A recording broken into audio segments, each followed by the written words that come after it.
இப்ராஹிம் அலைஹிஸ்ஸலாம் அவர்களுக்கும் இஸ்மாயில் அலைஹிஸ்ஸலாம் அவர்களுக்கும் காபத்துல்லாவை புனர் நிர்மாணம் செய்யக்கூடிய ரெண்டு பேருமே அந்த பணியை செய்து முடிக்கிறார்கள். அதை பற்றி அல்லாஹ் தஆலா குர்ஆன்ல சொல்றப்ப இது யர்ஃபஉ இப்ராஹிமுல் கபாயித மினல் பைத் வ இஸ்மாயில், இப்ராஹிம் அலைஹிஸ்ஸலாம் அவர்களும் இஸ்மாயில் அலைஹிஸ்ஸலாம் அவர்களும் நாம சொன்ன அந்த காபத்துல்லாவினுடைய அடித்தளத்தை உயர்த்தி கட்டிய அந்த வேலையை செய்து முடித்த பிறகு அடுத்து அல்லாஹ்விடத்தில் கையேந்தி ஒரு துஆவை செய்கிறார்கள். அந்த துஆவுல உள்ள இருக்கக்கூடிய அந்த மைய கருத்தை என்ன? இறைவா, நீ சொன்ன அந்த வேலைகளை நானும் என்னுடைய மகன் இஸ்மாயில் இருவரும் செய்து முடித்து விட்டோம்.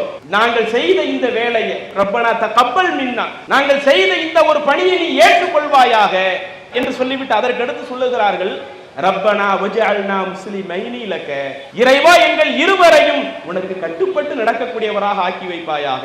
வ மின் துர்ரியத்தினா உம்மத்தன் முஸ்லிமத்தன் லக, எங்களுடைய வழி தோன்றல்கள் அவர்களையும் உனக்கு கட்டுப்பட்டு நடக்கக்கூடியவர்களாக ஆக்கி வைப்பாயாக. அடுத்து மெயினா சொல்லுகிறார்கள், அரினா மனாசிகனா, நாங்கள் செய்ய வேண்டிய எங்களுடைய வணக்க வழிபாடுகளை இறைவன் நீ எங்களுக்கு கற்றுத் தருவாயாக. நாங்க எப்படி வணங்கணும், நாங்க எப்படி தொழுகணும், எங்களுடைய இபாதத்தை எந்த மாதிரி அமைக்கணும், அது போன்ற விஷயத்தை நீ எங்களுக்கு சொல்லிக் கொடு. வதுப் அலைனா, நாங்கள் செய்யக்கூடிய பாவங்களை எல்லாம் நீ மன்னித்து விடு. இன்னக அன்த தவ்வாபுர் ரஹீம், நீ பாவத்தை மன்னிக்க கூடியவனாக கருணையாளனாக இருக்கிறாய் என்று இப்ராஹிம் அலைஹிஸ்ஸலாம் அவர்கள் கையேந்துகிறார்களே. உங்களை விட என்னை விட இறைவனிடத்தில் சிறந்த அந்தஸ்தை பெற்றிருக்கிற இறைவனுடைய உற்ற நண்பராக இருக்கிறவரே, நானா இந்த மார்க்கத்தில் சுயமா எதையுமே செஞ்சிட முடியாது என்ற அளவிற்கு அவர்கள் வருகிறார்கள் என்று சொன்னால் இன்னைக்கு நாம எப்படி நம்மளுடைய வாழ்க்கையில் இருக்கிறோம் அதையும் யோசித்து பாருங்கள். அஸ்ஸலாமு அலைக்கும் வரஹ்மத்துல்லாஹி வபரகாத்துஹு. புகழ் அனைத்தும் நம்மை படைத்து பரிபாலிக்கிற இறைவனுக்கே உண்டாவதாக. அன்பிற்குரிய அல்லாஹ்வின் நல்லடியார்களே, தாய்மார்களே, சகோதர சகோதரிகளே, அல்லாஹ்வின் அருளால் தமிழ்நாடு தௌஹீத் ஜமாத் காஞ்சிபுரம் மாவட்ட நிர்வாகம் சார்பாக ஏற்பாடு செய்யப்பட்டிருக்கிற இந்த மார்க்க விளக்க நிகழ்ச்சியிலே இறை செய்தியை இருக பற்றிய இப்ராஹிம் அலைஹிஸ்ஸலாத்து வஸ்ஸலாம் என்கிற தலைப்பின் கீழ் பேசுவதற்காக நான் படிக்கப்பட்டிருக்கிறேன். அன்பிற்குரிய அல்லாஹ்வின் நல்லடியார்களே, இந்த தலைப்பு இங்கு தரப்பட்டதற்கும் சில முக்கியமான காரணங்கள் இருக்கிறது. இன்றைக்கு நம்முடைய சமூகத்தில் வாழக்கூடிய முஸ்லிம்களை எடுத்துக்கொண்டால் நாம் நம்முடைய வாழ்க்கையை எவ்வாறு வாழ வேண்டும் என்பதை அல்லாஹ் தஆலா தன்னுடைய திருமறையிலே நமக்கு அழகாக வழிகாட்டுகிறார். இன்னும் நமக்கு தூதராக அனுப்பப்பட்ட நபிகள் நாயகம் ஸல்லல்லாஹு அலைஹி வஸல்லம் அவர்கள் 23 ஆண்டு காலமாக இறைவனுடைய செய்தியை நமக்கு பெற்றுத்தந்து அந்த இறைவனுடைய கட்டளையை நாம் எப்படி ஏற்று நடக்க வேண்டும், நாம் நம்முடைய வாழ்க்கையில எதை செய்ய வேண்டும் எதை செய்யக்கூடாது என்பதையெல்லாம் ஒரு சிறுபிள்ளைக்கு விளங்கக்கூடிய அளவுல மிக தெளிவாக நபிகள் நாயகம் ஸல்லல்லாஹு அலைஹி வஸல்லம் அவர்களும் விளக்கிவிட்டு சென்று விட்டார்கள். இப்படிப்பட்ட இந்த ஒரு மார்க்கத்தை தந்த இறைவன் நாம் இந்த உலகத்தில் எப்படி வாழ வேண்டும் என்பதை குர்ஆனிலே பல இடங்களிலே வழிகாட்டுகிறான். இப்படி வழிகாட்டக்கூடிய எந்த ஒரு இடத்தை நீங்கள் எடுத்து பார்த்தாலும் மனிதர்களாக இருக்கக்கூடிய நமக்கு அல்லாஹ் தஆலா பகுத்தறிவை தந்திருக்கிறானே. இந்த உலகத்தில் எந்த ஒரு உயிரினத்திற்கும் பகுத்தறிவு கிடையாது. நம்மை விட பலத்துல மிஞ்சிய எத்தனையோ உயிரினங்கள் இருக்கிறது. ஆனால் அந்த உயிரினத்திற்கு நம்மை போன்று பகுத்தறிவு கிடையாது. நம்மை விட சில வேலைகளை துல்லியமாக செய்யக்கூடிய சில உயிரினங்களும் இருக்கிறது. ஆனால் அவைகளுக்கெல்லாம் பகுத்தறிவை இறைவன் வழங்காமல் மனிதர்களாகிய நமக்கு அல்லாஹ் தஆலா பகுத்தறிவை கொடுத்து நாம் இந்த உலகத்தில் வாழ வேண்டும் என்று சொன்னால் நமக்கு தரப்பட்ட பகுத்தறிவு மட்டும் நம்முடைய வாழ்க்கையை சீர்படுத்துவதற்கு பத்தாது. நம்முடைய பகுத்தறிவையும் தாண்டி முழுக்க முழுக்க இறைவனுடைய வழிகாட்டுதலில் நாம் நடந்தால்தான் நாம் இந்த உலக வாழ்க்கையை இறைவன் சொன்ன அடிப்படையில் உண்மையான முஸ்லிம்களாக வாழ முடியும். அதே போல மறுமை நாளில் அல்லாஹ்விடத்தில் நாம் சுவர்க்கம் என்கிற ஒரு பேற்றை அடைய வேண்டும் என்று சொன்னால் அதற்கும் அல்லாஹ் தஆலா நாம் இந்த உலகத்தில் வாழ்கிற பொழுது நம்முடைய மனம் போன போக்கிலே வாழ்ந்து விடக்கூடாது. எனக்கு என்ன கொள்கை பிடித்திருக்கிறது அந்த கொள்கையை நான் வாழ்ந்துடக்கூடாது. இறைவன் நமக்கு எந்த கொள்கையை தேர்ந்தெடுக்க சொல்லுகிறானோ, அல்லாஹ்வுடைய தூதர் நாம் எந்த அடிப்படையில் வாழ வேண்டும் என்று சொல்லுகிறார்களோ அந்த அடிப்படையில் தான் நாம் நம்முடைய வாழ்க்கையை கொண்டு செல்ல வேண்டும். அதுதான் நம்முடைய மறுமை வெற்றிக்கும் வழிவகுக்கும். என்பதை விளக்குவதற்காகத்தான் இந்த தலைப்பை எனக்கு தேர்வு செய்யப்பட்டிருக்கிறது. அன்பிற்குரிய சகோதரர்களே, இன்றைக்கு இஸ்லாமிய சமூகத்தை சிந்தித்து பாருங்கள். நமக்கு மத்தியில ஏராளமான வேறுபாடுகள் நிறைய விஷயங்கள் இருக்கிறது. உதாரணத்திற்கு அரசியல் எடுத்துக்கிடுங்களேன். நம்முடைய இஸ்லாமிய சமுதாயத்தில் இருக்கக்கூடிய ஆட்கள் இல்லாத அரசியல் கட்சிகளே இல்லைன்னு சொல்லலாம். அந்த அளவிற்கு எல்லா கட்சிகளிலும் நம்ம ஆட்கள் இருப்பாங்க. ஒரு வீட்டை எடுத்துக்கிட்டா அந்த வீட்டில் அத்தா டிஎம்கேல இருப்பாரு, அந்த வீட்டில் இருக்கிற பையன் ஏடிஎம்கேல இருப்பாரு, அல்லது வேற ஏதாவது ஒரு அரசியல் கட்சியில இருப்பாரு, அல்லது இஸ்லாத்தினுடைய சமூகத்திற்குள்ளேயே அரசியல் பிரிவிற்கு சில கட்சிகள் இருக்கிறாங்களா இல்லையா, அந்த அரசியல் கட்சிக்குள்ள இருப்பாங்க. இப்படி ஒரு வீட்டுல எடுத்துக்கிட்டாலேயே நம்மள ஏராளமான அரசியல் பிரிவுகளோடு நம்ம இருந்துகிட்டு இருக்கிறோமே. இது போன்ற விஷயங்கள் எல்லாம் அது இந்த உலக வாழ்க்கைக்குரியது.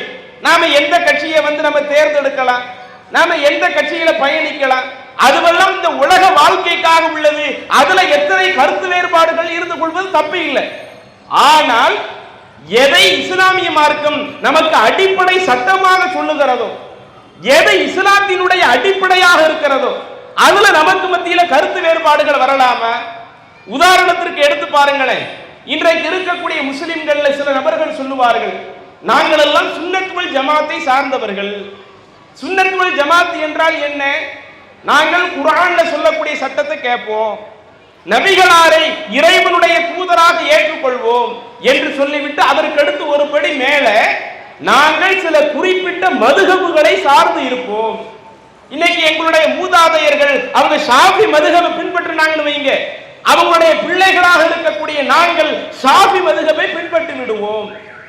எங்களுடைய முன்னோர்கள் சில ஆட்கள் ஹனபி மதுஹபின் அடிப்படையில் சில சட்டத்திட்டங்களை கடைபிடிக்கிறாங்கன்னு வைங்க, நாங்களும் எங்களுடைய வணக்க வழிபாடுகளை அந்த ஹனபி மதுஹபில என்ன சொல்லப்பட்டிருக்குதோ அப்படி அமைச்சுக்குவோம் என்று இன்றைக்கு இருக்கக்கூடிய முஸ்லிம்களை எடுத்துக்கொண்டால் இஸ்லாத்தினுடைய அடிப்படைகளிலேயே இன்றைக்கு முரண்பட்டு போய் நிற்கிறோம். எப்படி நிற்கிறோம்? ஒன்று மதுஹப் ரீதியாக பிரிந்து நிற்கிறோம். இன்னும் சில நபர்களை எடுத்துக்கொண்டால் நாங்கள் எல்லாம் மதுஹபுகளை ஏற்றுக்கொள்ள மாட்டோம், ஷாஃபி மதுஹபின் அடிப்படையில் எங்களுடைய வாழ்க்கை அமைக்க மாட்டோம், ஹனபி மதுஹபின் அடிப்படையில் எங்களுடைய வாழ்க்கை அமைக்க மாட்டோம், இன்னும் ஹம்பலி மாலிகி இது போன்ற அந்த மதுஹபுகளை நம்முடைய தமிழகத்தில் இந்தியாவில் கூட அதிகமாக பார்க்க முடியாது. நாங்க அந்த மதுஹபின் அடிப்படையில் எங்களுடைய வாழ்க்கை அமைக்க மாட்டோம். ஆனால் நாங்கள் ஒரு சட்டத்தை ஏற்றுக்கொள்வதாக இருந்தால், ஒரு சட்டத்தை நாங்கள் நடைமுறைக்கு கொண்டு வருவதாக இருந்தால், அல்லாஹ் குர்ஆன்ல சொன்னதை பார்ப்பதை போல நபிகள் நாயகம் ஸல்லல்லாஹு அலைஹி வஸல்லம் அவங்க சொல்லி இருக்கிறாங்களா, இதை பார்க்கிற மாதிரி சஹாபாக்கள் அதை சொல்லி இருக்கிறாங்களா, சஹாபாக்கள் ஒரு விஷயத்தை சொன்னால் அதையும் ஏற்றுக்கொள்ள வேண்டும், அதற்கும் மார்க்க அங்கீகாரம் கொடுக்க வேண்டும். எப்படி குர்ஆனுடைய கருத்திற்கு கட்டுப்பட்டு நடக்கிறோமோ, ரசூலுல்லாஹி ஸல்லல்லாஹு அலைஹி வஸல்லம் கருத்திற்கு கட்டுப்பட்டு நடக்கிறோமோ, அதே போல இத்திபாவு சஹாபி, அந்த சஹாபாக்களையும் நம்ம பின்பற்ற வேண்டும். அவர்களை பின்பற்றுவது அது இஸ்லாத்தினுடைய அடிப்படையில் ஒரு அடிப்படை என்று சில நபர்கள் இப்படி இருந்து கொண்டிருக்கிறார்கள். இன்னும் சில ஆட்களை எடுத்துக்கிட்டார், நாங்க சஹாபாக்களை பின்பற்றுவதை போல சஹாபாக்களுக்கு அடுத்த தலைமுறையாக இருக்கிற தாபியீன்கள் அவங்க என்ன சொன்னாங்களோ அதையும் கேட்போம், அந்த தாபியீன்களுக்கு அடுத்த தலைமுறையாக இருக்கிற தபஅ தாபியீன்கள் அவங்க என்ன சொல்றாங்களோ அதையும் கேட்போம் என்று இப்படி இஸ்லாமிய சமூகத்தை எடுத்துக்கொண்டால் அடிப்படை கொள்கை விஷயத்திலேயே ஏராளமான கருத்து வேறுபாடுகள் இருக்குது. இதில் நாம் எதை தேர்வு செய்வது?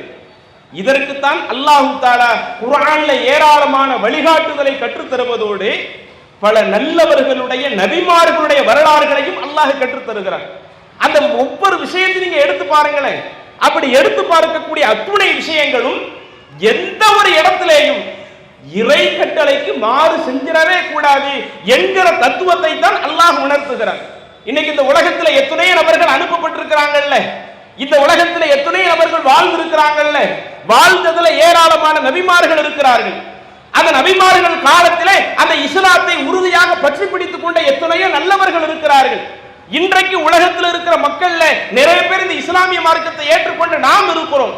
இதுல உலகத்தில் இருக்கிற எந்த ஒரு நபர்களை எடுத்துக்கொண்டாலும் அல்லாஹ் குர்ஆன்ல எந்த ஒரு இடத்திலேயும் இந்த நபர்கள் உங்களுடைய சொந்த கருத்துக்களை நீங்கள் பின்பற்றிக் கொள்ளுங்கள், நீங்க அடுத்தவங்களுடைய கருத்துக்களை பின்பற்றிக் கொள்ளுங்கள் என்கிற எந்த ஒரு செய்தியையும் அல்லாஹ் தஆலா நமக்கு எங்கேயுமே வழிகாட்டவில்லை.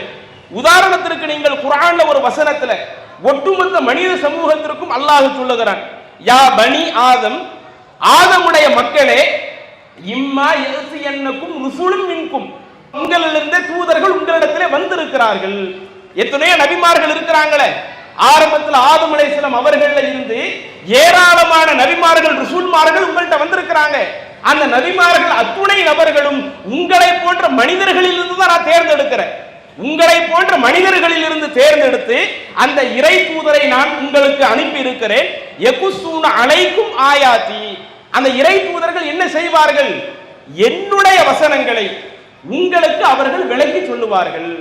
எத்தனையோ நபிமார்களை கடந்த காலத்தில் அனுப்பி இருக்கிறேனே, அதுல எந்த ஒரு இறை தூதராக எடுத்துக்கொண்டாலும் அவர்கள் எதை மார்க்கமாக மக்கள் மன்றத்தில் வைத்தார்களோ, ஆதம் நபியை எடுத்துக்கொள்ளுங்கள், இப்ராஹிம் அலைஹிஸ்ஸலாம் அவர்களை எடுத்துக்கொள்ளுங்கள், மூசா அலைஹிஸ்ஸலாம் அவர்களை எடுத்துக்கொள்ளுங்கள், ஈசா அலைஹிஸ்ஸலாம் அவர்களை எடுத்துக்கொள்ளுங்கள், நமக்கு தூதராக அனுப்பப்பட்ட முகமது நபியை எடுத்துக்கொள்ளுங்கள். எந்த ஒரு இறை தூதராக இருந்தாலும் அவர்கள் என்ன செய்வார்கள்? யகுஸ்ஸூன அலைக்கும் பி ஆயாத்தி, என்னுடைய வசனங்களை என்ன செய்வாங்க? அவர்கள் உங்களுக்கு எடுத்து சொல்லுவார்கள் என்று அல்லாஹ் சொல்லிவிட்டு அதற்கு அடுத்து சொல்லுகிறான், யார் அந்த தூதருடைய பிரச்சாரத்தை கேட்டு நம்மிடத்துல தவறுகள் இருந்தால் அந்த தவறுகளில் இருந்து விலகி கொண்டு அஸ்லஹ, யார் தம்மை சீர்படுத்திக் கொள்கிறார்களோ அப்படி சீர்படுத்திக் கொள்ளக்கூடிய அந்த நபர்கள் ஃபலா ஹவுஃபுன் அலைஹிம் வலா ஹும் யஹ்ஸனூன், அவர்களுக்கு எந்த கவலையும் இல்லை, அவங்க எதுக்கும் பயப்படவும் மாட்டார்கள், மறுமை நாள் அவங்களுக்கு எந்த ஒரு பிரச்சனையும் இருக்காது என்று அல்லாஹ் தஆலா தன்னுடைய திருமறையில் சொல்லுகிறார். அப்ப இந்த வசனம் நமக்கு சொல்லக்கூடிய சட்டம் என்ன, கொஞ்சம் யோசித்து பாருங்கள். இந்த உலகத்தில் எத்தனையோ நபிமார்களை அனுப்பிய இறைவன் அந்த நபிமார்களுடைய வருகையை பற்றி நமக்கு சொல்லுகிற பொழுது என்ன சொல்லி காட்டுகிறான்? எந்த ஒரு நபியை அனுப்பினாலும் அவர்கள் என்னுடைய வசனங்களைத்தான் உங்களுக்கு சொல்லுவார்கள், அவர்களா எதையுமே சுயமா சொல்ல மாட்டாங்க. அப்படி சுயமாக சொல்வதற்குரிய அதிகாரத்தை என்னுடைய தூதர்மார்களாக இருந்தாலும் என்னால் தேர்வு செய்யப்பட்ட நபிமார்களாக இருந்தாலும் அவர்களுக்கு கூட நான் அந்த அதிகாரத்தை வழங்கவில்லை. எனவே அவர்கள் சொல்லக்கூடிய அந்த செய்தியை யார் கேட்டு நடக்கிறாங்களோ, அவங்க எதை விட்டு மக்களை தடுக்கிறாங்களோ, அந்த விஷயத்திலிருந்து யார் விலகி இருக்கிறார்களோ இவர்களுக்கு தான் மறுமை நாள்ல எந்த கவலையும் இல்லை, எதுக்கும் பயப்பட மாட்டாங்க என்று அல்லாஹ் தஆலா சொல்லுகிறானே. அப்ப இந்த ஒரு வசனம் நமக்கு பத்தாதா? இந்த உலகத்தில் நாம் நம்முடைய வாழ்க்கை வழிகாட்டியாக எடுத்துக்கொள்வதாக இருந்தால், இது ஹலால் இது ஹராம் என்று முடிவெடுப்பதாக இருந்தால், எந்த அடிப்படையில் ஹலால் ஹராம் முடிவெடுக்கிறது? எந்த அடிப்படையில் இஸ்லாத்தை தீர்மானிக்கிறது? நீங்க சொல்றதை கேட்கணுமா, நான் சொல்றதை கேட்கணுமா, அல்லது நம்முடைய முன்னோர்கள் சொல்றதை கேட்கணுமா, அல்லது இமாம்கள் சொல்வதை கேட்கணுமா, தாபீன்கள் சொல்றதை கேட்கணுமா, தபஅ தாபீன்கள் சொல்றதை கேட்கணுமா, அல்லது சஹாபாக்கள் ஒன்று சொன்ன அதை கேட்கணுமா என்ற அத்துணைக்கும் அல்லாஹ் வழிகாட்டுவது என்ன? என்னுடைய சட்டங்களை யார் மக்களுக்கு வழிகாட்டுறாங்களோ அப்படிப்பட்ட இறை தூதருடைய அந்த பிரச்சாரத்தை நீங்கள் கேளுங்கள். அந்த அடிப்படையில் உங்களுடைய வாழ்க்கையை சீர்படுத்திக் கொள்ளுங்கள். யார் அந்த அடிப்படையில் தன்னுடைய வாழ்க்கையை சீர்படுத்துகிறார்களோ அவர்களுக்கு தான் மறுமை நாளில் எந்த கவலையும் இல்லை என்று அல்லாஹ் தஆலா சொல்லி காட்டுகிறானே. இன்னும் நீங்க எடுத்து பாருங்களேன், ஒவ்வொரு நபிமார்களுடைய வருகையை பத்தி அல்லாஹ் சொல்றான்ல, எல்லா நபியை நீங்க கவனியுங்க. ஆதம் அலைஹிஸ்ஸலாம் அவங்களை எடுத்துக்கிடுங்க. இன்றைக்கு நம்மை விட எவ்வளவோ நிறைய விஷயங்கள் சிறப்பு பெற்றவர்கள் ஆதம் அலைஹிஸ்ஸலாம் அவர்கள். இன்னும் சொல்ல போனா மலக்குமார்களோடு அல்லாஹ் என்ன செய்கிறான்? ஆதம் அலைஹிஸ்ஸலாம் அவர்களோடு ஒரு போட்டியை ஏற்பாடு செஞ்சு மலக்குமார்களிடம் நடைபெறக்கூடிய அந்த போட்டியில கூட வெற்றி பெறுகிற அளவிற்கு ஆதம் அலைஹிஸ்ஸலாம் அவர்களுக்கு நிறைய விஷயங்களை அல்லாஹ் கற்றுத் தந்தார். குர்ஆன்லேயே அல்லாஹ் சொல்லி காட்டுகிறான், அல்லம ஆதமல் அஸ்மாஅ குல்லஹா, அனைத்து விஷயங்களையும் நாம் இந்த ஆதம் அலைஹிஸ்ஸலாம் அவர்களுக்கு கற்றுக் கொடுத்தோம். இறைவனால் படைக்கப்பட்ட ஆதம் அலைஹிஸ்ஸலாம் அவர்கள், மனித சமுதாயத்தினுடைய முதல் நபராக இருக்கிற ஆதம் அலைஹிஸ்ஸலாம் அவர்கள், அவர்களை பற்றி அல்லாஹ் சொல்றான், இந்த ஆதம் இன்னைக்கு நமக்கு கூட தெரியாத விஷயம் நிறைய இருக்கலாம். இன்னைக்கு நமக்கு கண்ணு முன்னாடி என்ன இருக்குதோ அதை மட்டும்தான் நம்ம அறிய முடியும். நம்ம கடந்த காலத்துல என்ன படிச்சிருக்கிறோமோ அதை மட்டும்தான் நம்ம சொல்ல முடியும். ஆனா அல்லாஹ் என்ன செய்யறான்? ஆதம் அலைஹிஸ்ஸலாம் அவர்களுக்கு நிறைய விஷயத்தை அல்லாஹ்வே சொல்லி கொடுத்து விடுகிறார். இப்படி அல்லாஹ்வே நிறைய விஷயத்தை சொல்லி கொடுத்து விட்டு அந்த ஆதம் அலைஹிஸ்ஸலாம் அவர்களை இந்த பூமிக்கு அல்லாஹ் அனுப்புனான்ல, அனுப்பும் போது என்ன சொல்லி அனுப்புனான்? அது நீங்க கொஞ்சம் சிந்திச்சு பாருங்களேன். அல்லாஹ் என்ன சொல்லி அனுப்புனான்? நீங்கள் இந்த பூமிக்கு இறங்குங்கள், வகுல் நஹ்பிது மின்ஹா ஜமீஆ, நீங்கள் அனைவரும் இங்க இருந்து இந்த பூமிக்கு இறங்குங்கள், இம்மா யஅதியன்னகும் மின்னி ஹுதா, நீங்க இந்த பூமியில இருந்தீங்கன்னா என்னிடமிருந்து உங்களுக்கு நேரான வழி வந்து கொண்டே இருக்கும். எதை செய்யணும் எதை செய்யக்கூடாது என்கிற அந்த வழிகாட்டுதல் இறைவனாகிய என்னிடமிருந்து உங்களுக்கு வந்து கொண்டே இருக்கும். யார் அந்த நேர்வழியை பின்பற்றுகிறாரோ, ஃபமன் தபிஅ ஹுதாய, யார் என்னுடைய அந்த நேர்வழியை பின்பற்றுகிறாரோ, ஃபலா ஹவுஃபுன் அலைஹிம் வலா ஹும் யஹ்ஸனூன், அவர்களுக்கு மறுமை நாள்ல எந்த கவலையும் இல்லை, எதற்கும் பயப்படவும் மாட்டார்கள். அப்ப நிறைய விஷயங்களை கற்றுத்தரப்பட்ட இந்த உலகத்தினுடைய அந்த மனிதர்களிலேயே சிறந்த மனிதராக அல்லாஹ் குர்ஆனிலே குறிப்பிடுகிற அந்த ஆதம் அலைஹிஸ்ஸலாம் அவர்களை எடுத்துக்கொண்டாலும் அவங்களும் இறைவனுடைய தூதர் தான். இறைவனுடைய தூதராகவே இருந்தாலும் நீங்க உங்களுக்கு பிடிச்ச ஒன்றை இந்த இஸ்லாத்தில் செஞ்சிட முடியாது. நீங்க எதை செய்வதாக இருந்தாலும் என்னுடைய வழிகாட்டுதல் உங்களுக்கு வரும், அந்த வழிகாட்டுதல் படிதான் நீங்க நடக்கணும். அல்லாஹ் தஆலா சொல்றானா இல்லையா? அதே போல இப்ராஹிம் அலைஹிஸ்ஸலாம் அவர்களை எடுத்துக்கொள்ளுங்கள். கடந்த 10 மாத காலமாக எங்களுடைய ஜமாத் சார்பாக அழகிய முன்மாதிரி இப்ராஹிம் அலைஹிஸ்ஸலாம் என்கிற ஒரு செயல் திட்டத்தின் கீழ் பல்வேறு பிரச்சாரத்தை நம்ம கொண்டு போனோமே. இப்ராஹிம் அலைஹிஸ்ஸலாமுடைய வாழ்க்கையில நம்ம பெற வேண்டிய பாடம் என்ன? இப்ராஹிம் அலைஹிஸ்ஸலாமுடைய வாழ்க்கையை நாம் குர்ஆன்ல படிக்கும் பொழுது அது நமக்கு உணர்த்தக்கூடிய முக்கியமான தகவல் என்ன என்பதை ரத்தின சுருக்கமாக இந்த மனித சமூகத்திற்கு எடுத்து சொல்லக்கூடிய அந்த ஒரு பணியை நாம் தொடர்ச்சியாக செய்து வந்தோமே. அந்த இப்ராஹிம் நபியை எடுத்துக்கொள்ளுங்கள். அல்லாஹ் தஆலா இப்ராஹிம் அலைஹிஸ்ஸலாம் அவர்களை குறித்து குர்ஆனிலே குறிப்பிடுகிறார். அப்ப அல்லாஹ் தஆலா இப்ராஹிம் அலைஹிஸ்ஸலாம் அவர்களை பற்றி சொல்லுகிற பொழுது வத்தஹதல்லாஹு இப்ராஹீம ஹலீலா, அல்லாஹ் தஆலா இப்ராஹிம் அலைஹிஸ்ஸலாம் அவர்களை தன்னுடைய உற்ற நண்பராக தேர்வு செய்து விட்டான். அல்லாஹ்வே குர்ஆன்ல சொல்லி காட்டுறான். இன்னைக்கு நீங்க அல்லாஹ்வுடைய நண்பர்னு சொல்லிட முடியுமா? நான் அல்லாஹ்வுக்கே நண்பர்னு சொல்லிட முடியுமா? இன்னும் ரசூலுல்லாஹி ஸல்லல்லாஹு அலைஹி வஸல்லம் அவர்கள் சொல்லுகிறார்கள், என்னையும் இறைவன் தூதராக தேர்வு செய்து விட்டான் என்று அல்லாஹ்வுடைய தூதர் குறிப்பிடுகிறார்கள். அது நபிமொழிகள்ல பார்க்கிறோம். அப்ப இறைவனுடைய உற்ற நண்பராக இருப்பதாக இருந்தால் ஒன்னு அல்லாஹ் குர்ஆன்ல சொன்ன இப்ராஹிம் அலைஹிஸ்ஸலாம் அவர்கள் இறைவனுடைய உற்ற நண்பர் என்கிற ஒரு பெரிய ஒரு பட்டத்தை பெறுகிறார்கள். அப்ப யார் அல்லாஹ்வுக்கே உற்ற நண்பராக இருக்கிறாங்களோ தன்னுடைய உற்ற நண்பருக்கு அல்லாஹ் போட்ட கட்டளை என்ன? பொதுவா நம்மளுடைய வாழ்க்கை செயல் எப்படி இருக்குங்க? நாம அடுத்தவங்கள்ட்ட அது ஒரு மாதிரி நடப்போம். அதுவே நமக்கு நெருங்கிய ஆட்களா இருக்கிறாங்கன்னு வைங்க, ரொம்ப நெருங்கிய நண்பராக இருக்கிறாங்கன்னு வைங்க, அவங்களிடத்துல நாம் நடக்கக்கூடிய முறைகள் அது வேறு விதமாக இருக்கும். ஆனா அல்லாஹ்வினுடைய இந்த விஷயத்தை நீங்க எடுத்து பார்த்தீங்கன்னா யார் தன்னுடைய உற்ற நண்பராக இருந்தாலும் சரி இந்த விஷயத்தில் அல்லாஹ் தஆலா எதையும் காம்ப்ரமைஸ் பண்ண போறதில்லை. சரி, இறைவனுடைய உற்ற நண்பராக இப்ராஹிம் அலைஹிஸ்ஸலாம் இருந்தாங்கல்ல, அவங்க நினைச்சதை அவங்க செய்ய முடிந்ததா? அவங்க நினைச்சதை அவங்க செய்கிற பொழுது அதை அல்லாஹ் தஆலா கண்டிக்காமல் இருந்தானா? குர்ஆன்ல ஒரு இடத்துல அல்லாஹ் சொல்லி காட்டுகிறான், உங்களுக்கு இப்ராஹிம் அலைஹிஸ்ஸலாம் அவர்களிடத்துல அழகான முன்மாதிரி இருக்கிறது என்று அல்லாஹ் சொல்லிவிட்டு இல்லா இஸ்திக்ஃபார் அபி, ஆனா அவங்க தன்னுடைய தந்தைக்கு அல்லாஹ்ட்ட பாவ மன்னிப்பு கேட்டாங்களே அதுல உங்களுக்கு ரோல் மாடல் இல்லைன்னு அல்லாஹ் சொல்றான். ஏன் அல்லாஹ் தஆலா அதை தனியா தெளிவுபடுத்தணும்? எல்லா விஷயத்திலேயும் இப்ராஹிம் நபிக்கு உங்கள்ட்ட அழகான முன்மாதிரி இருக்குன்னு சொன்ன இறைவன் அது தன்னுடைய தந்தை இறைவனுக்கு இணை வைக்கக்கூடிய கொள்கையில் இருக்கிறார். அந்த இறைவனுக்கு இணை வைக்கக்கூடிய கொள்கையில ஒரு ஆள் இருக்கிறாங்கன்னு வைங்க, அவங்களுக்கு ஹிதாயத்துக்காக துவா செய்யலாம். இறைவன் அவர்களுக்கு நேர்வழி கொடு அப்படி துவா செய்யறது தப்பு இல்லை. அது அவங்களுடைய ஆரோக்கியத்திற்காக துவா செய்யறது அது கூட தப்பு இல்லை. ஆனா ஒருவர் இறைவனுக்கு இணை வைத்த நிலையிலேயே இருக்கிறப்ப அவங்களுடைய பாவத்தை மன்னிச்சிருன்னு கேட்கிறது அது அல்லாஹ் தஆலா யாருக்குமே அனுமதி கொடுக்கலையே. ஆனா தன்னுடைய உற்ற நண்பராக இருக்கிற இப்ராஹிம் அலைஹிஸ்ஸலாம் அவர்கள் தன்னுடைய தந்தைக்காக பாவ மன்னிப்பு தேடுகிற பொழுது அது அல்லாஹ் தனியா பிரித்து சொல்லி என்னுடைய உற்ற நண்பராக இருந்தாலும் அவர்கள் செய்த இந்த காரியம் இருக்குதே அதுல உங்களுக்கு ரோல் மாடல் அல்ல, அதுல உங்களுக்கு முன்மாதிரி இல்ல, அவர் தன்னுடைய தந்தைக்கு பாவ மன்னிப்பு தேடியது அது என்னுடைய வழிகாட்டுதலே அல்ல, அதை நீங்கள் பின்பற்றாதீர்கள். அதுபோல நீங்களும் உங்களுடைய குடும்பத்துல அது நம்முடைய நெருங்கிய வட்டத்துல யாரேனும் ஒருவர் இஸ்லாத்தை ஏற்காமல் இஸ்லாத்தினுடைய அடிப்படை கொள்கைக்கு மாற்றமா இருக்கிறாங்கன்னா, வெளிப்படையில நம்ம பார்க்கிற பொழுது இணை வைப்பு கொள்கையிலேயே இருக்கிறாங்கன்னா அவங்களுக்காக நீங்க பாவ மன்னிப்பு தேடிடாதீங்க என்பதை இப்ராஹிம் அலைஹிஸ்ஸலாமுடைய வாழ்க்கையிலிருந்து அல்லாஹ் தஆலா நமக்கு பாடம் நடத்துறானே. அந்த இப்ராஹிம் நபி ஒரு முறை என்ன செய்கிறார்கள் குர்ஆன்ல பார்க்கலாம். இப்ராஹிம் அலைஹிஸ்ஸலாம் அவர்களுக்கும் இஸ்மாயில் அலைஹிஸ்ஸலாம் அவர்களுக்கும் காபத்துல்லாவை புனர் நிர்மாணம் செய்யக்கூடிய அதை இன்னும் அதனுடைய அடித்தளத்தை உயர்த்தி கட்டக்கூடிய ஒரு பணியை அல்லாஹ் வழங்குகிறான். ரெண்டு பேருமே அந்த பணியை செய்து முடிக்கிறார்கள். அதை பற்றி அல்லாஹ் தஆலா குர்ஆன்ல சொல்றப்ப இது யர்ஃபஉ இப்ராஹீமல் கபாயித மினல் பைத் வ இஸ்மாயில், இப்ராஹிம் அலைஹிஸ்ஸலாம் அவர்களும் இஸ்மாயில் அலைஹிஸ்ஸலாம் அவர்களும் நாம சொன்ன அந்த காபத்துல்லாவினுடைய அடித்தளத்தை உயர்த்தி கட்டி அந்த வேலையை செய்து முடித்த பிறகு அல்லாஹ்வுடைய ஹலீல் தானே, அல்லாஹ்வுடைய உற்ற நண்பர் தானே, அல்லாஹ் சொன்ன அந்த காரியத்தை செஞ்சு முடிச்சிட்டு அடுத்து அல்லாஹ்விடத்தில் கையேந்தி ஒரு துவாவை செய்கிறார்கள். அந்த துவாவினுடைய கான்செப்டை எடுத்து பாருங்க. அந்த துவாவில் உள்ள இருக்கக்கூடிய அந்த மைய கருத்தை என்ன?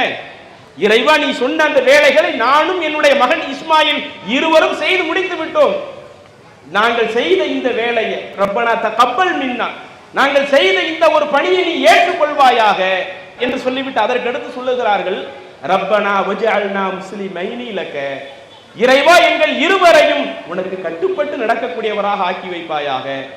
வமின் துர்ரியத்தினா உம்மத்தன் முஸ்லிமத்தன் லக, எங்களுடைய வழி தோன்றல்கள் அவர்களையும் உனக்கு கட்டுப்பட்டு நடக்கக்கூடியவர்களாக ஆக்கி வைப்பாயாக. அடுத்து மெயினா சொல்லுகிறார்கள், அரினா மனாசிக்கனா, நாங்கள் செய்ய வேண்டிய எங்களுடைய வணக்க வழிபாடுகளை இறைவன் நீ எங்களுக்கு கற்றுத் தருவாயாக. நாங்க எப்படி வணங்கணும், நாங்க எப்படி தொழுகணும், எங்களுடைய இபாதத்தை எந்த மாதிரி அமைக்கணும், அது போன்ற விஷயத்தை நீ எங்களுக்கு சொல்லிக் கொடு. வத்துப் அலைனா, நாங்கள் செய்யக்கூடிய பாவங்களை எல்லாம் நீ மன்னித்து விடு.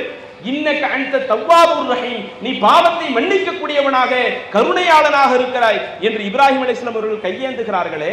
அப்ப இந்த ஒரு வசனம் நமக்கு சொல்லிக் கொடுக்கக்கூடிய விஷயம், முக்கியமான தகவல் என்ன? இறைவனுடைய ஹலீலாக, இறைவனுடைய உற்ற நண்பராக இருக்கிற அந்த இப்ராஹிம் அலைஹிஸ்ஸலாம் அவர்களே ஒரு அமலை செய்ய வேண்டும் என்று சொன்னால், இறைவனிடத்தில் ஒரு நன்மையை பெற வேண்டும் என்று சொன்னால், அந்த நன்மையை அவர்களாக உருவாக்கிவிட முடியாது. அவங்களா சொந்தமா உருவாக்குறதுக்கு அல்லாஹ் அனுமதி கொடுக்கல.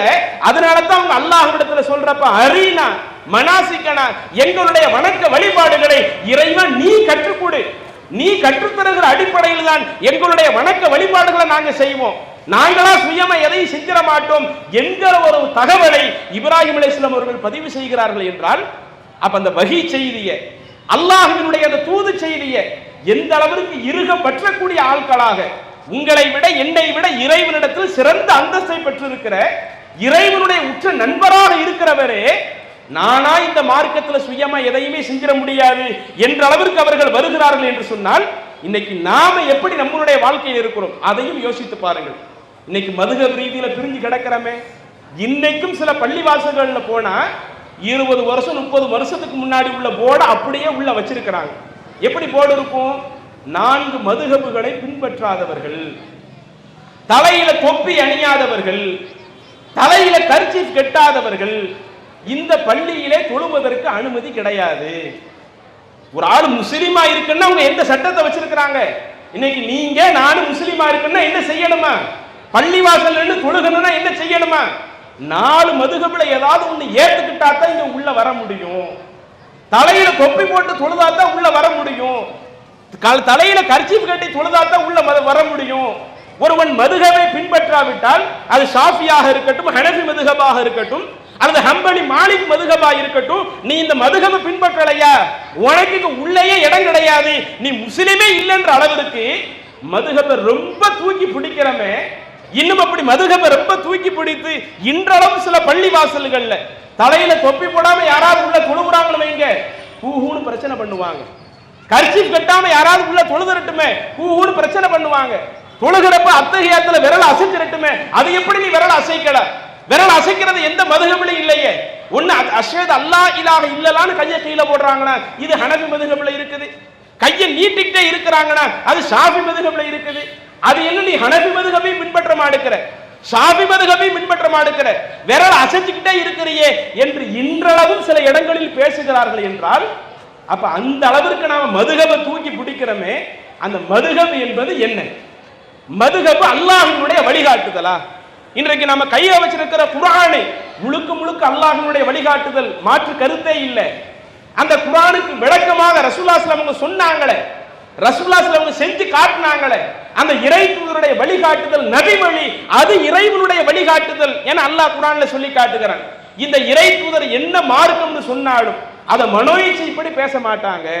இன்னுஹுவ இல்லா வஹ்யு யூஹா, இந்த இறை தூதர் சொல்லக்கூடிய அத்துணையும் இறைவனுடைய வஹி செய்தியிலிருந்து தான் செய்வார்களே, சொல்வார்களே ஒழிய அவங்க தன்னுடைய மனோ இச்சைப்படி எதையும் செய்ய மாட்டாங்க. அப்ப குர்ஆன்ங்கிறது நமக்கு வஹீன்னு விளங்குது, ஹதீஸ்ங்கிறது வஹீன்னு விளங்குது. ஷாஃபி மதுஹப்ல உள்ளது வஹியா, ஹனவி மதுஹப்ல உள்ள சட்டத்தை பின்பற்றுவது வஹியா? இன்னைக்கு அதை பின்பற்றினால்தான் முஸ்லிமே என்ற அளவிற்கு நம்ம சொல்லி வச்சிருக்கிறோமே. அப்ப எந்த அளவிற்கு நாம தடம் மாறி போயிருக்கிறோம் பாருங்க.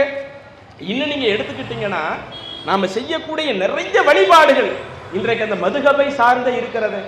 தொழுகைக்கு ஒரு ஆள் வர்றாரு, அல்லாஹ் அக்பர் தக்பீர் கட்டி தொப்புள்ள தக்பீர் கட்டுறாரு. ஏன்பா தொப்புள்ள தக்பீர் கட்டுற? தொப்புள்ள தக்பீர் கட்ட சொன்னது யாரு? அல்லாஹ்வுடைய தூதர் அப்படி ஏதாவது சொல்லி இருக்கிறாங்களா? அல்லது அல்லாஹ் குர்ஆன்ல ஏதாவது சொல்லி இருக்கிறானா? இல்ல நாங்க பின்பற்றக்கூடிய ஹனஃபி மதுஹபுகளில் எங்களுக்கு இப்படி சொல்லப்படுது. ஏதாவது நிறைய விஷயம் நாம செய்யறோம். அப்படி நிறைய விஷயம் செய்கிற பொழுது ஏன்பா இந்த மாதிரி செய்யறீங்கன்னு கேட்டா எங்க மதுஹப்ல இப்படி இருக்குது, நாங்க இது ஒரு காரியத்தை கடைபிடிக்கிறோம், ஏன் இப்படி கடைபிடிக்கிறோம், எங்க மதுஹப்ல இப்படி இருக்குது என்று முழுக்க முழுக்க மதுஹபை சார்ந்தே நம்ம போகக்கூடிய ஒரு நிலை வருது. இன்னும் சொல்ல போனா எத்தனையோ மார்க்கத்தில் இல்லாத பல விஷயங்கள் குர்ஆன்ல அதற்கான ஆதாரம் இருக்காது, ஹதீஸ்ல அதற்கான ஆதாரம் இருக்காது. அதையும் இன்றைக்கு சர்வ சாதாரணமாக செஞ்சிட்டு இருக்கிறோமே. எல்லாத்தையும் மதுஹப் அடிப்படையில் வச்சு தானே செய்யறோம். உதாரணத்திற்கு இப்ப இருக்கிற அந்த ஷாபான் மாதம், அதுல பிறை 15ல என்ன பண்ணாங்க? நிறைய இடங்கள்ல பள்ளிவாசல ஷபே பராத்துன்னு தனியாக ஒன்றை கொண்டாடினார்கள். பள்ளிவாசல அலங்கரிச்சு இரவு நேரத்தில் பார்த்தீங்கன்னா பள்ளிவாசல் 100 ரக்காயத்து தொழுகை நடத்தினார்கள். சிறப்பான பயானு அது தனியாக பள்ளிவாசல் நடந்துகிட்டு இருக்குது. பள்ளிவாசல் இருந்து 3 யாசீன்களை ஓதிக்கொண்டிருக்கிறார்கள். இறந்தவங்களுக்காக, நம்மளுடைய ஆயுள் இன்னும் அதிகரிக்க வேண்டும் என்பதற்காக, நமக்கு அல்லாஹ் தஆலா நிறைய ரிஸ்க் வழங்கணுங்கிறதுக்காக இப்படி 3 யாசீன்களை ஓதக்கூடிய பழக்கம் எல்லாம் இருந்துச்சு. இன்னும் அந்த பகல் பொழுதுல நோன்பு வைக்கிற ஒரு பழக்கம் இருந்துச்சு. சரி, இப்படி ஷபே பராத்னு ஒரு இரவை சொல்லி அதுல 100 ரக்காயை தொழுகிறீங்களே, யார் அப்படி தொலை சொன்னா? அதற்கான எவிடன்ஸ் என்ன? அதற்கான ஆதாரம் என்ன? அல்லாஹ் குர்ஆன்ல இப்படி ஏதாவது சொல்லி இருக்கிறானா? அல்லது ரசூலுல்லாஹ்ல ஏதாவது சொல்லி இருக்கிறாங்களா? அதை நம்ம பார்த்தோமா? அதை பத்திலாம் எங்கள்கிட்ட கேட்க கூடாது. குர்ஆன்ல இருக்குதா கேட்காதே, ஹதீஸ்ல இருக்குதா அதை பத்தி கேட்காதே. வளமையை எங்க மக்கள் பின்பற்றுறாங்கல்ல, எங்க பள்ளிவாசல்ல அந்த செய்தியை சொல்றாங்கல்ல, ஆளுங்களை இப்படி பயான் பேசிடுறாங்கல்ல. ஷபே பராத்துல இரவு நேரத்துல இந்த மாதிரி வணக்க வழிபாடு செய்யணும், பகல் நேரத்துல நீங்க நோன்பு வைக்கணும். அஜரத்து எங்களுக்கு வழிகாட்டுட்டாங்களே. அஜரத்து 7 வருஷம் படிச்சவங்க, 10 வருஷம் படிச்சவங்க, அவங்க என்ன மார்க்கத்துல இல்லாததே வழிகாட்டிட போறாங்க? குர்ஆன்ல இல்லாததே வழிகாட்டிட போறாங்க? ஹதீஸ்ல இல்லாததே சொல்லிட போறாங்க? அவங்க என்ன சொன்னாலும் ஒண்ணு குர்ஆன் ஹதீஸ்ல இருக்கும் அல்லது மதுஹப்ல இருக்கும். அவங்க இல்லாதது எதையும் சொல்ல மாட்டாங்க என்று சொல்லி நாம பின்பற்றுகிறோமே. ஆனா குர்ஆன்ல அந்த சட்டம் அப்படி எங்கேயுமே இல்லையே, ஹதீஸ்ல அந்த சட்டம் எங்கேயுமே இல்லையே. அல்லாஹ் குர்ஆன்ல நமக்கு சொல்லக்கூடிய முக்கியமான உத்தரவு என்ன? வமை யப்தகி கைரல் இஸ்லாமி தீனா, இஸ்லாத்துல சொல்லப்படாத ஒரு விஷயத்தை யார் தனக்கு நன்மை கிடைக்கும் என்று நினைத்து செய்தாலும் ஃபலை யுக்பல மின்ஹு, அந்த காரியத்தை அல்லாஹ் ஏற்றுக்கொள்ளவே மாட்டான். நம்ம பார்வையில உன்னை நன்மைன்னு நினைப்போம். 100 ரக்காய் தொழுதா தப்ப? சில ஆட்கள் இப்படி நீ கேள்வி கேட்டுக்கிட்டு இருக்கிறாங்க. ஏங்க ஷபே பராத்துல நைட்ல 100 ரக்காய் தொழுவுறீங்க? நாங்க தொழத்தானங்க செஞ்சோம். பள்ளிவாசல்ல தொழுதா தப்பா? குர்ஆன்ல உள்ள யாசீனை ஓதுனா தப்பா? பகல் நேரத்துல நோன்பு வச்சா தப்பா? நீங்க என்ன ஆதாரத்தை கொடுங்கன்னு கேட்டா நாங்க செய்யறதெல்லாம் நன்மையான காரியம் தானே. நன்மையான காரியம் எதை செஞ்சாலும் அல்லாஹ் எனக்கு நன்மையை தந்துருவானே என்று சொல்லுகிறோமே. அல்லாஹ் நமக்கு சொல்லக்கூடிய சட்டம் என்ன? வஹி நமக்கு உணர்த்தக்கூடிய முக்கியமான சட்டம் என்ன? வமை யப்தகி கைரல் இஸ்லாமி தீனா, இஸ்லாத்துல சொல்லப்படாத ஒரு காரியத்தை யார் தனக்கு நன்மை கிடைக்கும் என்று நினைத்து செய்தாலும் ஃபலை யுக்பல மின்ஹு, அல்லாஹ் தஆலா அந்த காரியத்தை ஏத்துக்க மாட்டான். வஹுவ ஃபில் ஆகிரத்தி மினல் காசிரீன், இந்த மார்க்கத்தில் இல்லாத காரியத்தை செய்யக்கூடியவர்கள் மறுமை நாள்ல நஷ்டவாளியாக இருப்பார்கள். இன்னைக்கு அந்த மீட்டிங் போட்டு பேசுறதுக்கு என்ன காரணம்? அதுல கூட முன்னாடி உங்களுக்கு மேற்கோள் காட்டினாங்க. அவங்க எத்தனையோ மீட்டிங்லாம் நடக்குங்க, அதுலலாம் பெரும்பாலும் எதிர்ப்பு இருக்காது. அரசியல்வாதி வருவான், டிஎம்கே நடத்துவாங்க, ஏடிஎம்கே நடத்துவாங்க, இப்படி எத்தனையோ அரசியல் கட்சிகளை பத்தி நிறைய பேசிக்கிட்டு இருப்பாங்க.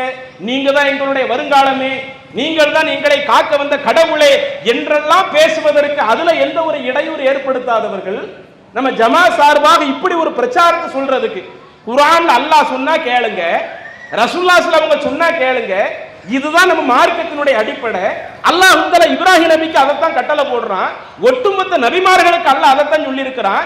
யாருக்கும் யாருடைய அந்த மனசாட்சியின் அடிப்படையில் நடக்கிறதுக்கு அல்லாஹ் அனுமதி கொடுக்கல, இறைவனுடைய கட்டளையின் அடிப்படையில் தான் நடக்கணும் என்கிற இந்த பிரச்சாரத்தை எடுத்து சொல்வதற்கு வந்தா அதுல பல இடையூறு, அதுல பல நெருக்கடி. யாருனாலும் நடத்தட்டும், அரசியலுக்காவது நடத்துறான் அவன் நடத்தட்டும், ஆனா இவங்க நடத்தக்கூடாது என்கிற அளவிற்கு ஒரு நெருக்கடி வருது. அப்ப அவ்வளவு நெருக்கடி வந்தால் அதெல்லாம் நாங்க ஒரு பொருட்டாவே எடுத்துக்க மாட்டோம். இப்படி எவ்வளவு நெருக்கடி வந்தாலும் அதை பொறுத்தவரையில கடந்த காலத்தில் இந்த ஜமாத்து பார்க்காத நெருக்கடியா, கடந்த காலத்தில் நாங்க சந்திக்காத இடையூறுகளா, எவ்வளவோ சந்திச்சு முடிச்சிட்டோம்.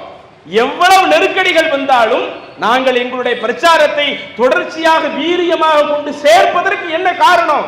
அல்லாஹ் நமக்கு அதைத்தான் சொல்லி காட்டுறான். இஸ்லாத்துல இல்லாதது நீங்களா நன்மன் நினைச்சு செஞ்சாலும் அல்லாஹ் ஏத்துக்காம இருக்கிறானே, அது மட்டுமல்ல வஹுவஃபில் ஆகிரத்தி மினல் காசிரின், மார்க்கத்தில் இல்லாத காரியத்தை செய்யக்கூடியவர்கள் மறுமை நல்ல நஷ்டவாளியாக போய்விடுவார்கள் அல்லாஹ் சொல்றானே. நாங்க நஷ்டவாளியா போயிடக்கூடாது, நீங்க நஷ்டவாளியா போயிடக்கூடாது. உங்க மேல உள்ள அந்த நல்லெண்ணத்தின் காரணமாகத்தான் நம்ம எல்லாருமே அல்லாஹ் சொன்னது சட்டத்தை உறுதியாக கடைபிடிப்போம் என்கிற அடிப்படையில் தான் இது போன்ற ஒரு பிரச்சாரத்தை நம்ம கொண்டு போறோம். அப்ப இப்படி நீங்க எடுத்து பார்த்தீங்கன்னா எவ்வளவோ மார்க்கத்தில் இல்லாத காரியத்தை நம்ம பண்ணிக்கிட்டு இருக்கிறோங்க. அல்லாஹும் அல்லாஹுடைய தூதரும் கற்றுத்தரப்படாத பல விஷயங்களை நாம இன்னைக்கு ரமலான் இபாதத்துன்னு பண்ணிக்கிட்டு இருக்கிறோம். உதாரணத்துக்கு எடுத்துக்கிடுங்க, நாம நோம்பு வைக்கிறோம்ல, நாங்கெல்லாம் சின்ன வயசுல அதெல்லாம் கண்கூடா பார்த்துருக்கிறோம். காலையில சகர் எழுந்து சாப்பிடுவோம், சாப்பிட்டு முடிச்ச உடனே கடைசியில் அம்மா என்ன செய்வாங்க, சகருக்கு ஒரு நிய்யத்தை சொல்லி கொடுப்பாங்க. எல்லாரும் அந்த நிய்யத்தை வெளிப்படையா சொல்லு, நவைத்து சௌமகதி அன் அதாஇ ஃபர்து ரமதானி ஹாதி சனா என்கிற இந்த நிய்யத்தை சொல்லலனா உனக்கு நோம்பே செல்லாது, நோம்பே சேராது. அதனால அந்த நிய்யத்தை சத்தம் போட்டு சொல்லு. வீட்டுல சின்ன வயசுல இருக்கும் பொழுது சொல்லி கொடுக்கப்பட்டிருக்குது. இன்னைக்கு நீங்க எடுத்து பாருங்களேன், ரமலான் நெருங்கிருச்சுங்கிறதுக்கு நமக்கு என்ன ஒரு அடையாளம்? அந்த பகுதிகளில் இருக்கக்கூடிய பெரிய பெரிய கடைகளில் நோம்பு அட்டை அடிப்பாங்க. அந்த நோம்பு அட்டையில் இந்த சபை நவைத்து சௌமகதின் இந்த நியத்தை அடிச்சு கொடுத்து, அது மாதிரி நோம்பு திறக்கிறதுக்கு அல்லாஹும் லக்கசுந்து என்று சொல்லக்கூடிய அந்த ஒன்றை அடிச்சு கொடுத்து, அது நோன்பினுடைய டைம், ஆரம்ப டைம் என்ன, நோன்பு திறப்பினுடைய டைம் என்ன என்று ஒவ்வொரு கடைகளில் விளம்பரம் போட்டு இதுல வரும் இல்ல. சரி, இன்னைக்கு இதுதான் இப்படி இருந்தா தான் நோன்பே நமக்கு ஏற்றுக்கொள்ளப்படும் அளவுக்கு நமக்கு சொல்லி தரப்பட்டது. இது எங்க இருக்குது? நவைத்து சௌமகதின் என்று அல்லாஹ் தஆலா குர்ஆன்ல எங்கேயாவது சொல்லி இருக்கிறானா? அல்லது நபிகள் நாயகம் ஸல்லல்லாஹு அலைஹி வஸல்லம் அவர்கள் நீங்க நோன்பு வைக்கிற பொழுது இந்த முன்னாடி இந்த வாசகத்தை கண்டிப்பாக நீங்க சஹர் நேரத்தில் சொல்லணும், சஹர் நேரத்தில் இந்த வாசகத்தை நீங்கள் சொன்னால்தான் உங்களுடைய நோன்பு ஏற்றுக்கொள்ளப்படும் என்று அல்லாஹ்வுடைய தூதர் சொன்ன ஒரு நபிமொழியாவது இருக்குதா? ஒரு ஹதீஸ் இருக்குதுன்னு வைங்க. இந்த பாருங்க ரசூலுல்லாஹ் சொல்லி இருக்கிறாங்க, புகாரில் இருக்கு, முஸ்லிம்ல இருக்குது, அஹமதுல இருக்குது, திருமிதியில இருக்குது, ஏதோ ஒரு ஹதீஸ் கிரந்தத்தில் இருக்குதுன்னு வைங்க. அல்லாஹ்வுடைய தூதர் சொல்லிவிட்டால் அதை நீங்களும் செய்யணும், நானும் செய்யணும், ஒட்டுமொத்த உலகமும் செய்யணும். ஆனா அல்லாஹ்வுடைய தூதர் சொன்ன மாதிரி எதுவுமே இல்லையே. அதே மாதிரி அல்லாஹும்ம லக்கசுந்து என்கிற ஒரு துஆவை சொல்றாங்களே, ஆதாரப்பூர்வமான நபிமொழிகள் அது இருக்குதா? அல்லாஹ்வுடைய தூதர் நோன்பை திறக்கிற பொழுது இந்த மாதிரி சொன்னாங்கன்னு ஆதாரப்பூர்வமான ஹதீஸ்ல இருக்குதா? ஆதாரப்பூர்வமான செய்திகள்ல இல்லையே. அப்ப இப்படி ரமலான்ல நீங்க எடுத்து பார்த்தாலும் நவைத்து சௌமஹி என்ற பெயர்ல மார்க்கத்தில் இல்லாத காரியத்தை கடைபிடிக்கிறோம். அதே மாதிரி அந்த நோன்பு வைக்கிற டைம், நோன்பு முடிக்கிற டைம் இருக்குது, அதுலயும் மார்க்கத்தில் இல்லாத எத்தனையோ பல விஷயத்தை உள்ள சேர்க்கிறோம். நோன்பு சஹரினுடைய எண்டு டைம் ரசூலுல்லாஹ் என்ன சொல்றாங்க, ஃபஜ்ரினுடைய பாங்கு சொல்லப்பட வேண்டியும் நீங்க சஹர் பண்ணிக்கிடலாம். எப்ப ஃபஜ்ருடைய பாங்கு சொல்லப்படுதோ அப்போதே நீங்கள் சஹர் செய்யறதை நிறுத்திடுங்க ரசூலுல்லாஹ் சொல்றாங்க. அப்ப அந்த ஃபஜ்ருடைய பாங்கு வரை நமக்கு டைம் சொல்லப்பட்டிருக்குது இல்ல. ஆனா அந்த நோன்பு அட்டையில் எடுத்து பாருங்க, ஃபஜ்ர் பாங்குக்கு 10 நிமிஷத்துக்கு முன்னாடி அந்த டயத்தை முடிச்சிருப்பாங்க. ஏன்பா இந்த மாதிரி செய்றீங்க? ரசூலுல்லாஹ் அவங்களே ஃபஜ்ருடைய பாங்கு சொல்ற வரை நாம சஹர் பண்ணிக்கிடலாங்கிறாங்க. நீங்க 10 நிமிஷத்துக்கு முன்னாடியே முடிக்க சொல்றீங்களே. இல்ல நாங்க பேணுதல் அடிப்படையில் இந்த மாதிரி செய்யறோம். அதனால நோன்பு திறக்கிறதுக்கு என்ன டைம் சொல்லப்பட்டிருக்குது? சூரியன் மறைந்து விட்டால் நீங்க நோன்பு திறந்துருங்க. அந்த சூரியன் மறைந்த உடனே மகரிபுடைய பாங்கு சொல்றது இருக்குதா இல்லையா? கரெக்டா சூரியன் மறைஞ்ச உடனே தான் மகரிபுடைய பாங்கு சொல்லணும். அப்ப அந்த சூரியன் மறைந்து விட்டால் நோன்பு திறக்க சொன்னா அதுல ஒரு 10 நிமிஷம் அந்த பக்கம் எக்ஸ்ட்ரா கொடுக்கிறது கேட்ட பேணுதல் அடிப்படையில. இப்படி மார்க்கத்துல ஒரு விஷயத்தை பேணுதல் அடிப்படையில் முடிவெடுப்பதற்கு யார் நமக்கு அனுமதி கொடுத்தது? அப்ப இந்த மாதிரி மார்க்கத்தில் இல்லாத எத்தனையோ பல காரியங்களை செய்கிறோமே. அப்ப நம்ம அல்லாஹ்வுடைய வஹி செய்தியை பார்க்கறது இல்ல, இறைவன் நமக்கு சொல்லக்கூடிய அடிப்படை சட்டத்தை புரிந்து நாம நடக்கிறது இல்ல. இப்படி நாம் இருந்தோமேயானால் இது நம்முடைய மறுமை வாழ்க்கைக்கு உதவாது. நம்ம மறுமை நாள்ல வெற்றி பெறணும்னு வைங்க, யார் வஹியின் அடிப்படையில கரெக்டா தன்னுடைய வாழ்க்கையை நடத்தினார்களோ அவர்கள் தான் மறுமையில வெற்றி அடைய முடியும். அல்லாஹ் குர்ஆன்ல பல இடங்களில் சொல்லி காட்டுகிறான், யௌம துகல்லபு வுஜூஹுஹும் ஃபின்னார், நரகத்தில் சிலருடைய முகங்கள் போட்டு புரட்டப்படும். அப்படி புரட்டப்படுகிற வருகின்ற அந்த நேரத்தில் அப்போது அவர்கள் சொல்லுவார்களாம், யகூலு யா லைத்தனா அத்தஅனல்லாஹு வ அத்தஅன ரசூலா, இப்படி அல்லாஹ் எங்களை நரகத்துல போட்டு புரட்டுறானே, நாங்க அல்லாஹ்வுக்கு கட்டுப்பட்டிருக்கலாமே, அவனுடைய தூதருக்கு கட்டுப்பட்டிருக்கலாமே. இன்னா அத்தஅனா சாதத்தனா வ குபராஅனா, நாங்க எங்களுடைய பெரியோர்களுக்கும் எங்களுடைய முன்னோர்களுக்கு கட்டுப்பட்டோமே.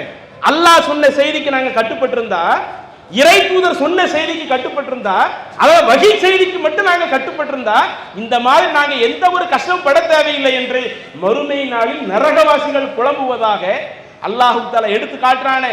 அது இன்னும் மறுமையில நடக்கிற ஒரு நிகழ்வையே அல்லாஹ் முன்கூட்டியே நமக்கு சொல்ல வேண்டிய அவசியம் என்ன? இன்னைக்கு இந்த மாதிரி சிக்கல் நாம நம்மளுடைய வாழ்க்கையில இருந்துடக்கூடாது. இல்ல நாங்க எங்களுடைய வாழ்க்கையில ஏதாவது கடைபிடிக்கிறதா இருந்தாலும் மதுஹப்ல சொன்ன அடிப்படையில கடைபிடிப்போம். அதே மாதிரி இன்னும் சில கூட்டம் இன்னைக்கு சஹாபாக்களை பின்பற்றணும்னு வர்றாங்கல்ல, அவங்களுடைய விஷயங்கள்லாம் எடுத்து பார்த்தீங்கன்னா இன்றைக்கு சஹாபாக்கள் எவ்வளவு சிறந்தவர்கள், சஹாபாக்கள் எவ்வளவு மதிப்பிற்குரியவர்கள், அவங்களுடைய விஷயத்தை நாம பின்பற்ற சொல்லி அல்லாஹ்வே குர்ஆன்ல சொல்லி இருக்கிறானே. அப்படி அல்லாஹ் எங்கேயுமே சொல்லல சஹாபாக்களை பின்பற்றுங்கன்னு அல்லாஹ் குர்ஆன்ல சொல்லி இருக்கிறானா? நபி தோழர்கள் அவங்க சொல்லக்கூடிய கருத்தை நீங்கள் ஏற்று நடக்க வேண்டும் என்று அல்லாஹ் வழிகாட்டி இருக்கிறானா? குர்ஆன்ல எங்கேயுமே வழிகாட்டல. அது அந்த பிரிவில் உள்ள சில நபர்களை சொல்லுகிறார்கள். இன்றைக்கு அந்த மன்ஹஜ் சலஃப்னு பிரச்சாரம் செய்யக்கூடிய ஆட்கள்லயே சில ஆட்கள் என்ன சொல்றாங்க, நம்ம சொல்லக்கூடிய தகவலை எடுத்துரைக்கிறாங்க. குர்ஆனிலேயும் ஹதீஸிலேயும் நபி தோழர்களை பின்பற்ற வேண்டும் என்று ஒரு ஆதாரம் கூட இல்லை. அவங்கள உள்ள ஆட்களை எடுத்து சொன்னாலும் இன்னைக்கு அதுல கேட்காத ஒரு நிலையை பார்க்கிறோமே. இல்ல சஹாபாக்கள் சொன்னாலும் கேட்கணும், நபி தோழர்கள் ஒண்ணு சொன்னாலும் கேட்கணும், அவங்க எவ்வளவு நம்மளை விட சிறந்தவங்களா இல்லையா என்று இப்படி பார்க்கிறோமே. நபி தோழர்கள் நம்மை விட சிறந்தவர்கள் தான், மாற்று கருத்து இல்லை. நம்மை விட நிறைய விஷயங்கள்ல தியாகம் பண்ணியவங்க தான், மாற்று கருத்து இல்லை. நம்மை விட தியாகம் பண்ணினார்கள் என்பதற்காக அவங்களுடைய கருத்து நம்ம மார்க்க ஆதாரமா ஏற்க முடியுமா? அல்லாஹ்வே இப்ராஹிம் நபியை தன்னுடைய உற்ற தோழர்னு சொன்னான்ல, உற்ற தோழராக இருந்தாலும் அவங்க ஒரு முறை தன்னுடைய தந்தைக்கு பாவ மன்னிப்பு தேடியது அது அல்லாஹ்வுடைய வழிகாட்டுதல் இல்லை. அல்லாஹ் வழிகாட்டாத ஒன்றை தன்னுடைய உற்ற தோழர் செஞ்சாலும் அதை அல்லாஹ் தனியா குர்ஆன்ல ஸ்பெசிபிக்கா எடுத்து காட்டி இதுல உங்களுக்கு யாருக்கு ரோல் மாடல் இல்லை, அவங்க வஹீயின் அடிப்படையில் நடக்காம இருந்தாங்களே, இந்த விஷயத்துல உங்களுக்கு எந்த முன்மாதிரியும் இல்லை என்று தன்னுடைய உற்ற தோழருக்கே அல்லாஹ் தஆலா இந்த சட்டத்தை ஆக்குகிற பொழுது, அதே போல ரசூலுல்லாஹி ஸல்லல்லாஹு அலைஹி வஸல்லம் அவங்களை எடுத்துக்கிடுங்களேன். அவங்களே நமக்கு என்ன சொல்லி தந்துட்டு போனாங்க?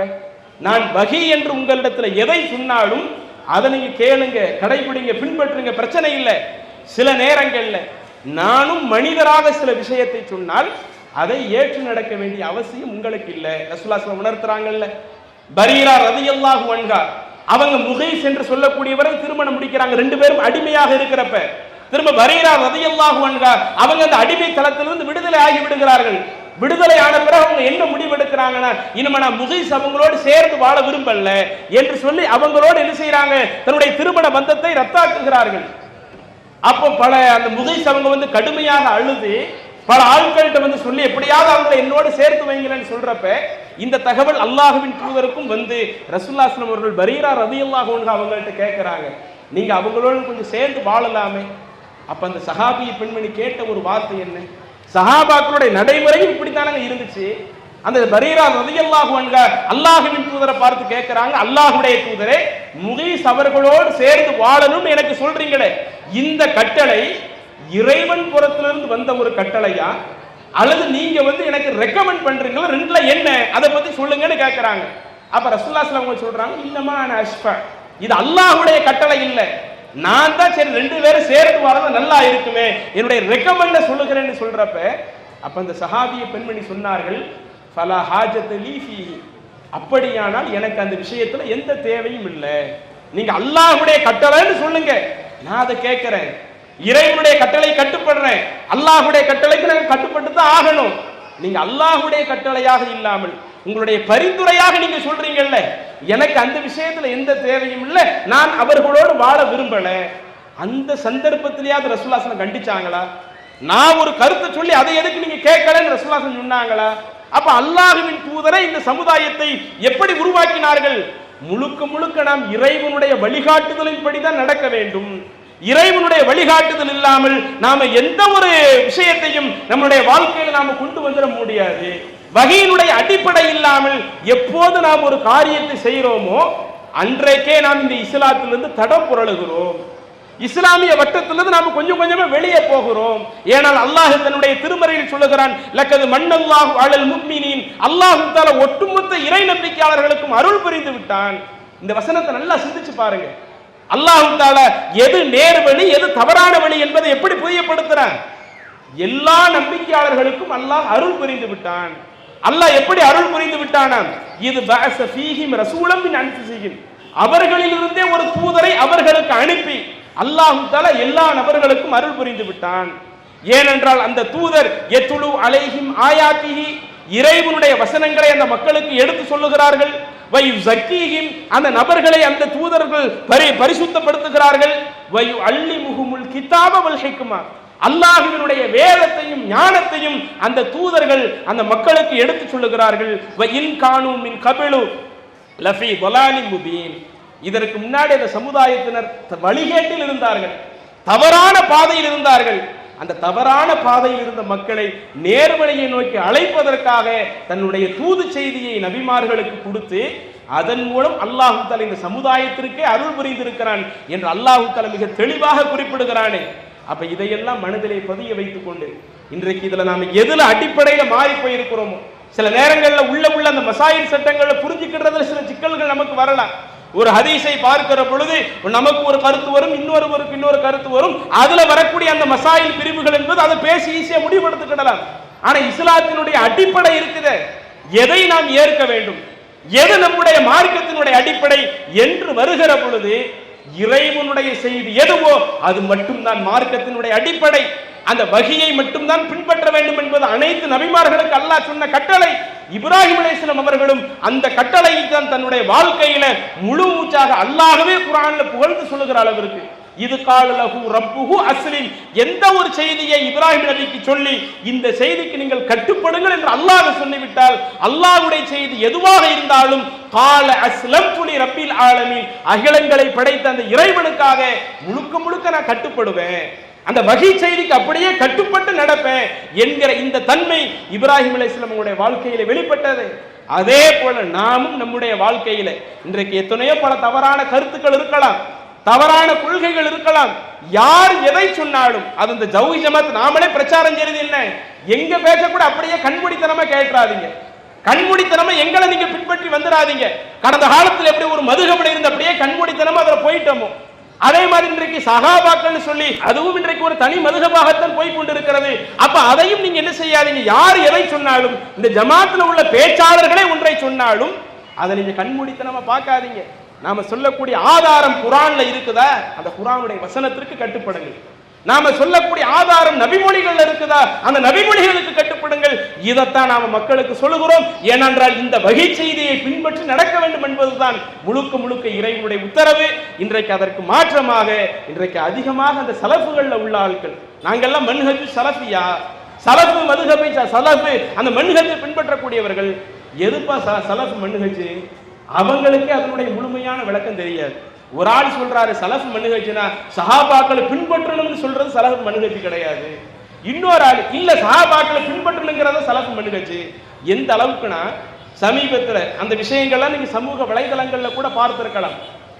நம்ம ஒரு நபர் என்ன செய்யறாரு, விவாத அழைப்பு கடந்த காலத்தில் எவ்வளவோ கூப்பிட்டுக்கிட்டு இருந்தோம், நீங்க விவாதத்துக்கு வரமா மக்களுக்கு தெளிவுபடுத்துவதற்காக வாங்கன்னு சொன்னா எதுவுமே சம்மதிக்காம இருந்துட்டு கடைசி விவாத அழைப்பிற்கு வாரன்னு ஒரு ஆள் சொன்னார். கடைசியில பார்த்தா அவங்களுடைய கொள்கையவே இன்றைக்கு முரண்பட்டு மாற்றி மாற்றி பேசிக்கிட்டு இருக்கிறாங்க.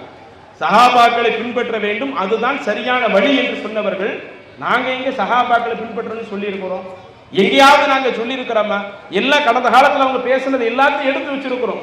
விவாத களம் வந்தாங்கன்னு சொன்னா அதுதான் அந்த விவாத ஒப்பந்தத்தை ஏற்றுக்கொள்வதில்லை, அப்படியே பின்னங்கால் பிடரி அடிக்க ஓடக்கூடிய ஒரு நிலையில தான் இன்றைக்கு அவர்களை பார்த்துக்கிட்டு இருக்கிறோம். அப்படி பின்னங்கால் பிடரி அடிக்க ஓடாதீங்க. இன்னைக்கு மக்கள் சத்தியத்தை புரிய நினைக்கிறாங்க, எது சரியான கொள்கைன்னு அணிய நினைக்கிறாங்க. உண்மையிலேயே நபித்தோழர்களை பின்பற்ற சொல்லி அல்லாஹ் சொல்லுகிறானா, அது நபித்தோழர்களுடைய கருத்து அவங்க எப்படி விளங்கினார்களோ அப்படித்தான் நம்ம மார்க்கத்தை விளங்கணும். அப்படி விளங்காவிட்டால் அது தவறான வழிகேட்டிற்குரியதா என்று உங்களை சார்ந்த பல மக்கள் எதிர்பார்க்கிறார்கள். நாங்க ஜமாத் திறந்து வச்சிருக்கிறோம், வாங்க, எவ்வளவு நீங்க விவாதத்துக்கு வருவோம்னு சொன்னீங்களே, அக்ரிமெண்ட்டுக்கு உள்ள வாங்க, அக்ரிமெண்ட் போட்டு நம்ம என்ன செய்வோம், விவாதத்தை பண்ணி ஆரோக்கியமான முறையில் விவாதத்தை பண்ணிக்குவோம். அப்படி ஆரோக்கியமான முறையில் விவாதத்தை பண்ணுவதற்கும் இந்த ஜமாத் தயாராக இருக்கிற பொழுது எப்படியெல்லாம் அதிலிருந்து நழுவி ஓடக்கூடிய ஒரு வேலையை செய்கிறார்களோ அதில் மிக கச்சிதமாக செய்கிறார்கள். எனவே இங்கு இருக்கக்கூடிய நபர்களுக்கு நாம் சொல்லக்கூடிய முக்கியமான தகவல், நீங்கள் மார்க்கத்தினுடைய அடிப்படை என்று ஒன்றை ஏற்றுக்கொள்வதாக இருந்தால் நிச்சயம் அந்த அடிப்படை குர்ஆனில் இருந்து இருந்தால் தாராளமாக ஏற்றுக்கொள்ளுங்கள். நபிமொழிகள் அல்லாஹ்வினுடைய வழிகாட்டுதல் இருந்தால் அது தாராளமாக ஏற்றுக்கொள்ளுங்கள். எது இறைவனுடைய வழிகாட்டுதல் இல்லாம இருக்குமோ அது போன்ற விஷயங்களை நாம் செய்தால் நம்ம மறுமை நாள் அல்லாஹ்விடத்தில் பதில் சொல்லணும். அல்லாஹ் தஆலா அதைத்தான் நமக்கு பல இடங்கள்ல வழிகாட்டுகிறான். எனவே இது போன்ற விஷயங்கள்ல சரியாக நடந்து முழுக்க முழுக்க இறை செய்தியை மட்டுமே இருக பற்றி பிடிக்கக்கூடிய சமுதாயமாக நம்ம மாறணும். அல்லாஹ் அப்படிப்பட்ட ஒரு வாய்ப்பை நம்ம அனைவருக்கும் தந்தருள்வானாக என கூறி நிறைவு செய்கிறேன். வாஹிர் தஅவானா அனில் ஹம்துலில்லாஹி ரப்பில் ஆலமீன். அஸ்ஸலாமு அலைக்கும் வரஹ்மத்துல்லாஹி வபரகாத்துஹு. அல்லாஹு அக்பர், அல்லாஹு அக்பர்.